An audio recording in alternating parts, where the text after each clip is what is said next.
So in today's video, we're going to be getting this truck. This is a Traxxas Slash 4x4 that at this point is custom.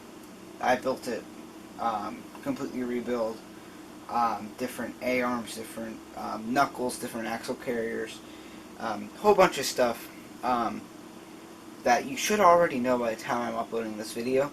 There should be another one out on this truck already, and if not, well, you'll find out then. But anyway, I'm going to get this thing race ready. Now, one of my hobbies is obviously RCs. I have other ones, mountain biking, dirt biking, stuff like that. And this is my race truck. It's not a full race truck. It is a basher as well. So it gets destroyed, and it is a Traxxas Slash 4x4 with the upgrades that I have on there. It is supposed to be completely indestructible, and I have definitely tested that. So we will be going and doing some suspension tuning, changing tires, changing gearing. Right now the gearing is actually a little bit too fast. I geared up for the track last time I went out. It was just a little bit too much because there's one really sharp turn and then you have to hit it to hit a jump, and I just don't have enough get up and go to clear the jump. So I will get you moved in here and we will get the tuning. Alright, so this was the setup that I had last time, right here. I actually can't remember the name of these. Yeah, right. The Proline positrons on the front and the Proline whole shots on the rear. They're not coming off right now, they're a little stiff. But I noticed that there was a lot of push in the steering. The steering would not bite with these tires up front.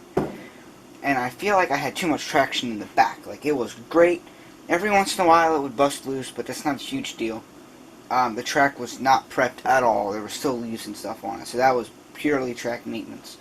But this time, I think I'm going to set it up this way. Have a little bit more grip in the front with the Proline hole shots, and then have the positrons in the back. Now the positrons in the back will allow me to maybe break the back end loose around a turn, and make the turn easier. And the more traction up front will allow me to turn better. So the biggest problem that I had was with this one jump. It was huge. There's probably about a 10-foot gap, and you would probably get around 15 feet of vertical. The problem was it had like a corkscrew going up to it. So there would be a road going here, and then it would jump over that way, but it would have a corkscrew coming up, and I could not carry enough speed through that corkscrew to get up there. So I had to slow down and basically stop and then floor it, not get any traction to steer, and then I would completely miss and wreck my truck. So this time I'm going to go ahead and put the positrons on the rear and the whole shots up front. And if that still is not enough grip, like in total, if the back is breaking loose too much, I have a brand new set of Proline hole shots that I will take these off of these are bead locks, so these are super easy to change. That's why I picked them, is because I'm still trying to figure out what I like and what I don't like. And these would be great if the track was wet. Absolutely perfect. I would run this exact setup. I feel like it would be perfect and I would have so much traction. But when it's a little bit drier in the summer, these might not be enough. So I got the bead locks. These are Proline F11 rims. And of course, when I have time to order these again, which I have tried, and they won't be here for a while, like completely after this race, so I didn't order them yet. I was gonna wait a little bit because that week I have like family stuff, and I don't really want to get in the way with this hobby. But I have another set of these coming eventually, of the F11s, that I can put these back on. Now, that would be perfect. There are people running just these, and there are people running just these. So there's people running just positrons, and people running just whole shots. Hey, whatever works for them. I'm pushing a lot of power with this car, and I am going to go back to stock gearing, which is torquier, so it's going to cut through wind a lot better, and it will definitely need more traction, because I'm going down 2 teeth. I went up from a 13 to a 15 for speed, mainly bashing, because I really, really liked it. And I thought it would be perfect for the track and off the track. And it's great off the track, but on the track, just needs a little bit more torque. So that's what I'm going to put on there. and I'm just going to put the 13 back on, and we'll see where that gets me. So I'm going to go ahead and put these tires on, and then we're going to move on to suspension tuning. Sorry if the workbench looks a little cluttered. It's really not. It's just that one piece of cardboard that just looks out of place. It's super clean right now. It's a lot cleaner than what I normally have it at. But I'm going to go ahead and get these on here.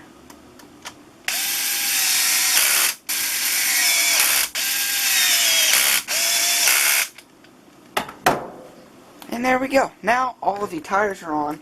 We have the hole shots up front, which, as you can see, they are a little bit knobbier. And then we have the positrons in the back, which are a finer, more compact clay kind of tire. Now, what I forgot to mention was, if that still is not enough traction, or I'm still going to try them anyway, I have the stock Traxxas Slash tires that I might try. And, well, I probably will try them. I just want to see what they're going to do. And this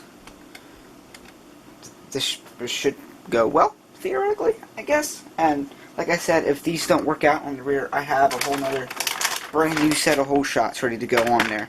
I've got no problems with that, you know. But also, these are a softer rubber compound, so track's gonna eat them up. So might as well carry spares. Last thing I want is have a blowout and have no way to fix it in between races when I start racing competitively. Right now I'm just practicing. This would only be the second time I'm ever out on the track. And I didn't show you guys. I might show you guys a couple clips from the first time, but it's really not all that impressive. I might show you me struggling with that jump, trying to get around there, not having enough torque and grip up front to get there, and just push. But it was hot that day, so the track was dry. It was a Friday, but they were racing on Saturday. So, but this week I'm hoping to go in there. I still have to call a hobby shop and make sure that the track will be open to the public that day.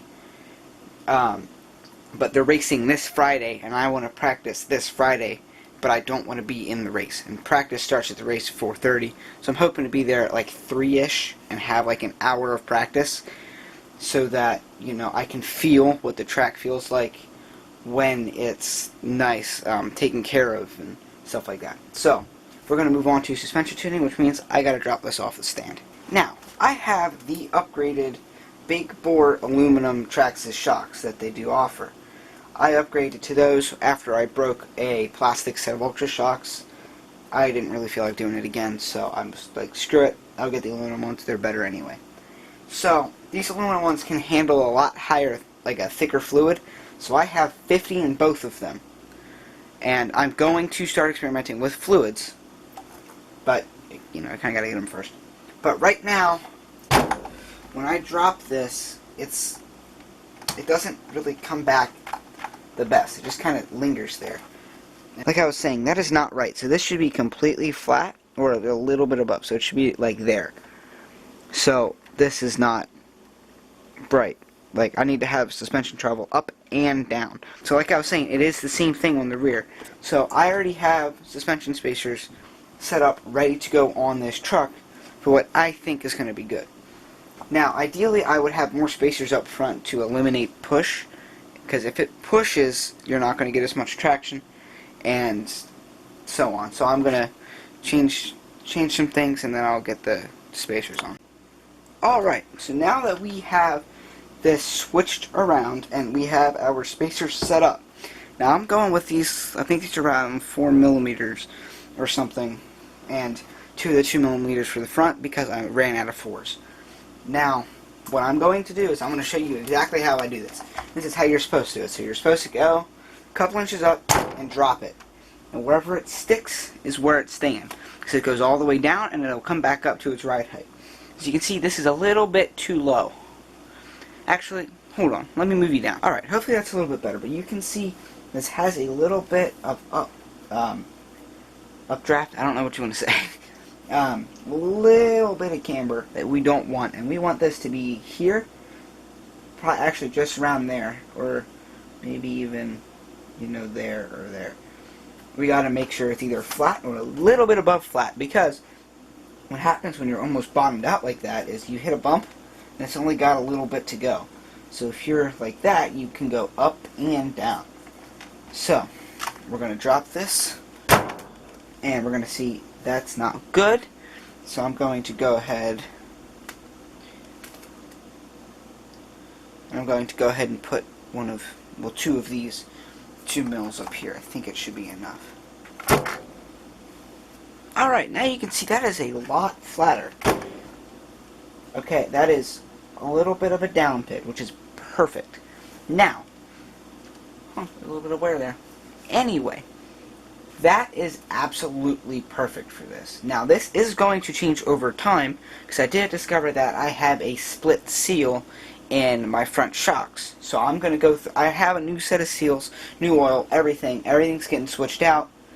But right now I'm just going to try to ride out the season on this, and then I've already got to change my fluid for wintertime, so I'll just tackle both then. Because I did, if you saw my other video, linked up there, I fixed the leaking problem. Now the leaking problem was between, like, this oil is 50 weight, so it's thick, but there is a lot of pressure building up really quickly, so it's coming and it's traveling and it's pushing it into little cracks that are coming through, so it was leaking out of here. But then I put some special tape on there and it was fixed just fine. But now you can see this is still pretty darn good. Now I'm going to go ahead and do the rear. Same exact process. You can see it's definitely a pretty violent curve there, and we are going to go ahead and put these 2 mils on. Bam! That's done. Now this would be a whole heck of a lot easier if you had the GTR shocks or anything that threads instead, but then you run the risk of ruining the threads and them moving while you're driving, and that's the last thing you want, is all of a sudden one of your suspension, just any part of your suspension gives up. I've had that happen. It cost me a lot of money to repair it. I was driving, one of the screws fell out of the A-arm, and this was before there was this product. Like, this thing all happened because of that. Now, granted, most of it wasn't needed, but I did it anyway. This cost me $50 to replace the shocks. I went straight to the aluminum ones. They were only like 20 bucks more. And then RPM A-arms, they were black at the time. But all of that destroyed an A-arm and destroyed an Ultra Shock.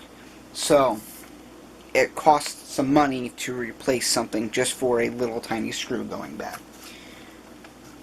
So we are going to move on to gearing tuning now.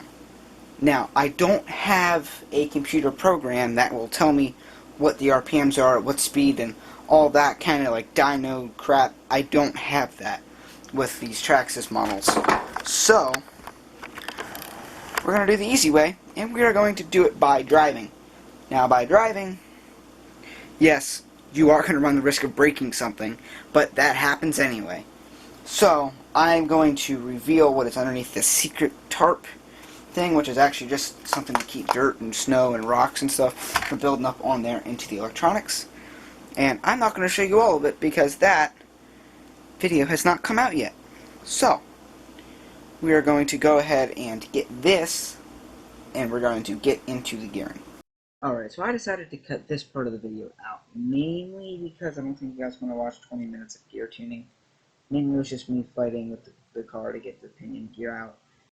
All that I did was go back to the stock 13-tooth pinion gear from the 15-tooth pinion gear. I put the 15 on there for higher speeds when bashing, and I thought it would be great for the racetrack, but it wasn't. So I went back to the Torque-Gear 13-tooth pinion gear, have a little bit more get up and go, so I can finally clear that jump. Alright, so this truck is officially tuned, ready to go to the track. And hopefully, we do a lot better this time. And if not, we'll probably be back up here at the bench tuning again. Now, this is considered bench tuning. And bench tuning can be a lot more dangerous than on the track tuning.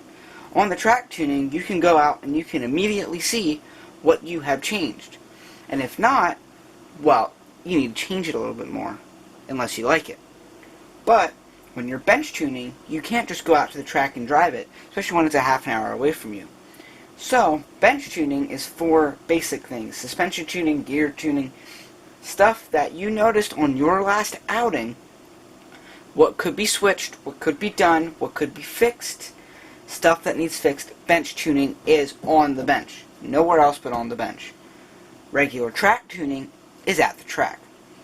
I would much rather be at the track tuning, but sometimes you have to be here tuning on the workbench. Now, if you have made it all the way to the end of this video, give yourself a pat on the back. I know it was a little drawn out, but hey, there are definitely people that will watch this kind of stuff, learning how to tune their vehicle. Next, I have to do camber tuning, which I'm not going to do on camera because I want to figure that out at the track. So, if you gave yourself a pat on the back already for making it all the way here, go ahead and subscribe and hit the bell if you are not yet subscribed. If we can get that, and we can build this channel, we can make better, higher quality videos more than once a week. I am trying to post at least once a week. I'm still kind of experimenting on when I should say I am posting. I did Thursday at like 6 o'clock this week, and that video did very well, so I feel like most of the people that are watching this are working, so they got home from work and they could actually see the notification. So I'm going to try to do that again, and if it works, that will be our time every Thursday at 6 o'clock. Now, if you are not subscribed, please subscribe so we can grow this channel. Hit the bell so that you get a notification every time that I upload, and go ahead and like, because when you do that, that all helps the YouTube algorithm get this channel out there. Show other people what I am doing, what we can do as a community, and we can make everything better. We can make this truck better. We can change everything. We can change picture quality, anything, and it will. Trust me, it will progress in the future. Like my past mountain biking videos, they're horrible, but now I have upgraded camera equipment and my riding style, and it is way better. Now, like I said, I am absolutely just running on now, so I'm just going to end this here. Please like, subscribe, and view our other videos so we can make this channel bigger. Thanks for watching, and I'll see you next time.